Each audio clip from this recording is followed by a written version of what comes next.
Bonsoir. La journée de ce mercredi 25 janvier 2023 a été essentiellement consacrée à 5 grands points.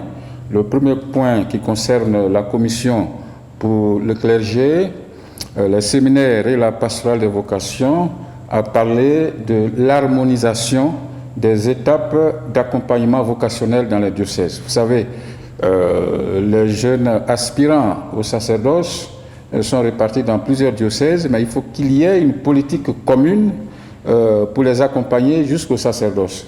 Et donc il s'agit d'élaborer un directoire commun entre les diocèses qui établissent clairement les critères de discernement et de délibération. Par exemple, être baptisé, avoir au moins le baccalauréat ou un diplôme équivalent, avoir participé au moins à 2 camps vocationnels, avoir accompli 2 ans d'intégration et d'accompagnement dans le diocèse d'accueil, un texte psychologique, un bilan de santé, et ça c'est pour l'axe concernant l'éveil à la vocation.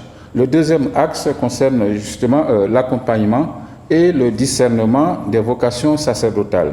Il s'agit là d'organiser des rencontres, des visites régulières pour une meilleure connaissance des aspirants au sacerdoce et approfondir la connaissance, par exemple, de la situation familiale.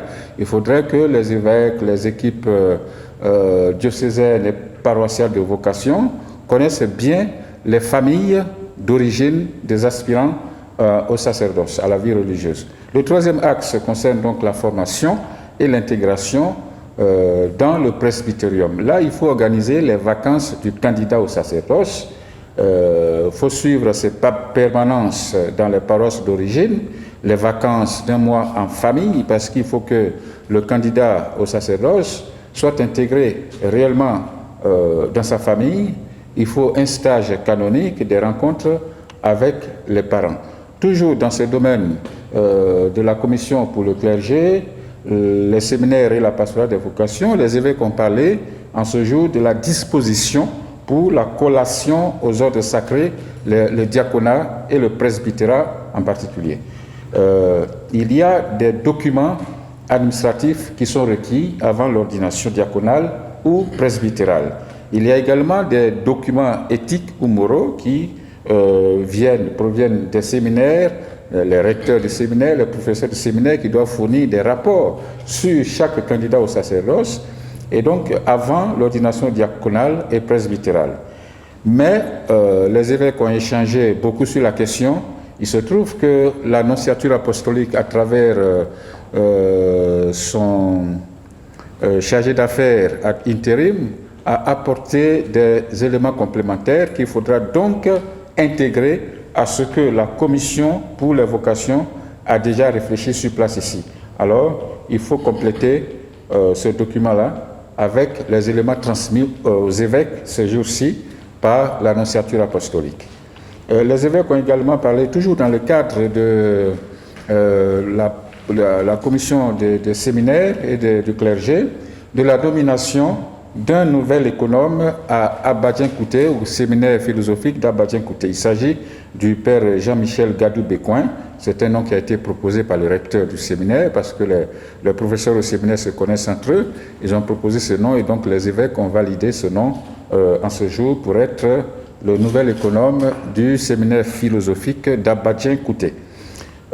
Toujours à propos des séminaires, il y a 2 projets qui ont été présentés par 2 séminaires, donc le séminaire d'Abadien-Kouté et le séminaire de Daloa. Et c'est des projets qu'ils ont présentés dans le domaine de la construction de centres d'accueil et de studios à louer. Mais c'est des projets très chers et les évêques ont suggéré qu'ils concentrent leurs efforts sur de petits projets et qu'ils repensent les projets en commençant par exemple par les projets en agro-pastoral pour la production et la consommation de ce qui est produit au séminaire. Voilà, c'est très pratique et très réaliste dans un premier temps. Et il a été aussi question de proposition de la prise en charge des prêtres malades, âgés ou invalides. Il avait été demandé en son temps, je crois qu'à la dernière assemblée plénière, que chaque diocèse fasse parvenir au secrétariat général de la Conférence des évêques des propositions pour la prise en charge des prêtres âgés, malades ou invalides. Il s'est trouvé que jusqu'à ce jour, il y a 4 ou tout au plus 5 diocèses qui ont fait parvenir des propositions. Alors, les évêques ont demandé que cela soit relancé, puisqu'il y a seulement 4 diocèses sur 15 qui ont fait parvenir leurs expériences en la matière.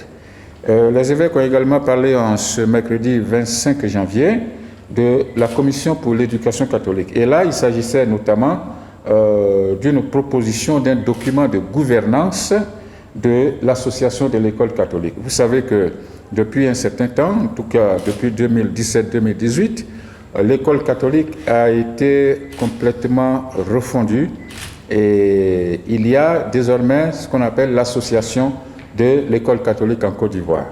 Alors, chaque diocèse, donc pour être membre de l'association de l'école catholique en Côte d'Ivoire, doit payer chaque diocèse un droit d'adhésion.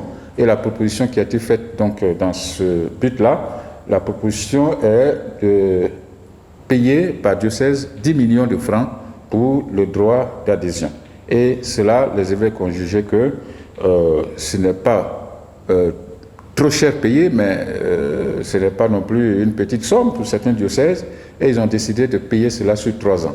Voilà, dans le but de constituer le capital de cette association de l'école catholique. Il a été également question de la commission pour l'apostolat des laïcs. Et le secrétariat exécutif de cette commission avait fait une proposition de financement pour son fonctionnement et avait demandé à toutes les associations catholiques, tous les mouvements catholiques de contribuer à son fonctionnement. Alors il a fait une répartition, mais l'Assemblée des évêques demande que le secrétaire exécutif associe tous les mouvements et toutes les associations à cette proposition. Voilà, parce que toutes les associations, tous les mouvements n'ont pas été associés à la proposition et donc il faut présenter cette proposition sur la base d'un budget, sur la base d'activités programmées. En outre, l'Assemblée demande que pour les pèlerinages, toujours au niveau de l'apostolat des laïcs, l'équipe valorise davantage les circuits de pèlerinage national. Il a été également question du mandat du président de la conférence épiscopale, mais cette question a concerné essentiellement le plan stratégique, puisque le président actuel, le Monseigneur Ignace Bessi-Dogo, qui se trouve par ailleurs être l'archevêque métropolitain de Korogo, avait été élu président en 2017. Et dans son plan d'action, il avait proposé à l'Assemblée des évêques un plan stratégique quinquennal, donc sur 5 ans. Ce plan est toujours en cours, mais il prend fin en cette année 2023. Il se trouve que ce plan n'a pas encore été évalué, donc cette évaluation est aussi liée au mandat du président, puisque c'est lui qui a eu la merveilleuse idée de faire conduire un plan stratégique par la conférence des évêques.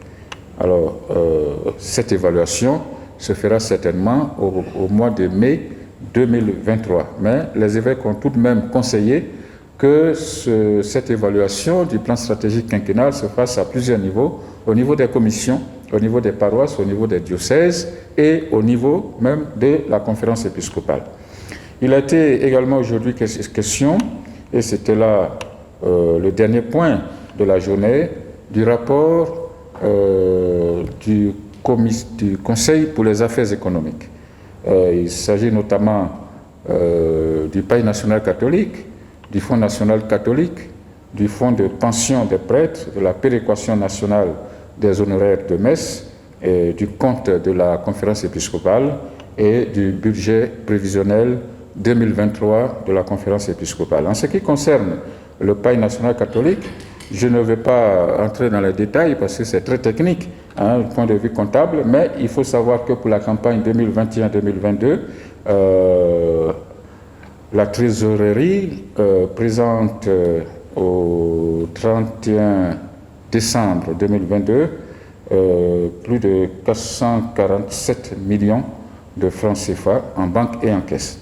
Et pour la campagne 2022-2023, il y a eu 34 274 pièces de pagne vendues sur 45 475 pièces pour plus de 788 millions de francs CFA, dont plus de 341 millions sont encaissés jusqu'à ce jour.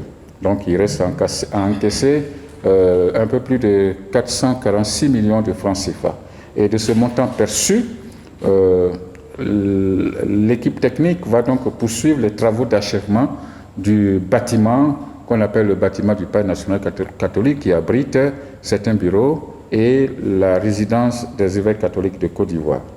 Il a été aussi question dans ce bilan du Fonds national catholique, la 8e édition, la dernière édition, a rapporté 669 343 133 francs, disons presque 670 millions.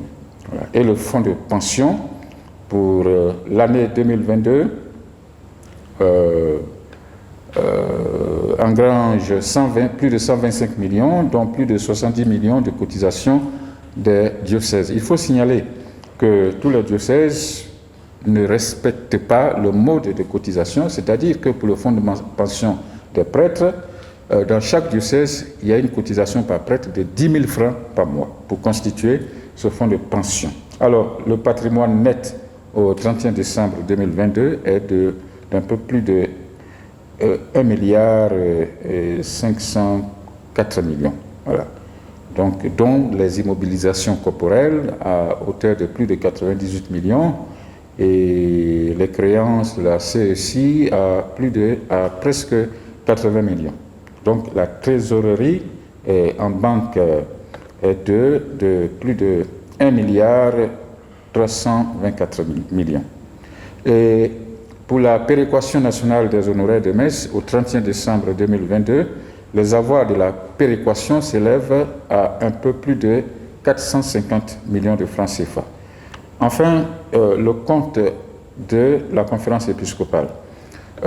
Ce compte-là, il est alimenté par un peu du Pagne national catholique et du Fonds national catholique. Voilà. Et de ces apports, il y a des dépenses, les charges sociales, les missions des évêques, les séminaires, les congrès, les dons et libéralités, etc. Et la trésorerie, au 31 décembre 2022, présente une somme de un peu plus de 42 millions. Voilà, je ne donne pas tous les détails, voilà, je donne globalement pour qu'on ne se perde pas dans les chiffres. Et enfin, pour terminer, le budget prévisionnel 2023 de la conférence épiscopale s'élève à 200 millions. Donc ce budget a été approuvé sous réserve d'amendement de certaines lignes. Voilà, je vous remercie.